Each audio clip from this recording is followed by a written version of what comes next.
What happens when a king turns away from God and seeks the guidance of the dead? This is the chilling story of King Saul and the Witch of Endor, one of the most mysterious and terrifying moments in the Bible. Was it truly the spirit of the prophet Samuel? Or something far more sinister? Stay with me, because what happened that night will send shivers down your spine. Saul, once chosen by God to be king, had fallen. His disobedience had cost him everything: his favor with God, his peace, his kingdom.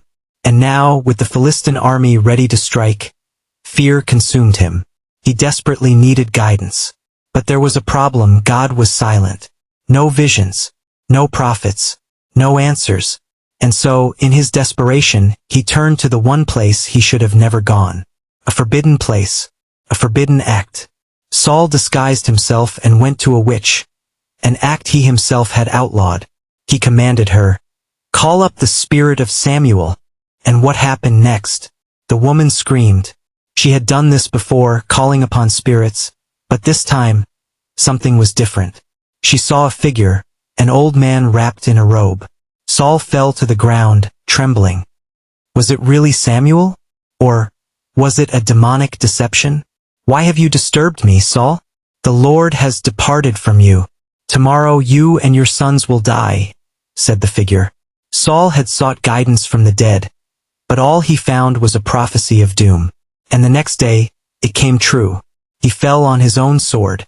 His sons perished. His reign ended in despair. This tragic story is a warning. When we reject God, when we seek answers from dark places, we open doors that were never meant to be opened. Deuteronomy 18 verses 10 to 12 warns us, "Let no one be found among you who consults the dead. Anyone who does these things is detestable to the Lord." Saul ignored this warning, and it destroyed him.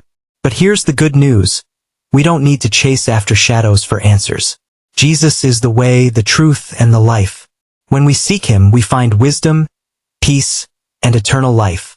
Don't let fear drive you to dark places. Let faith lead you to the light.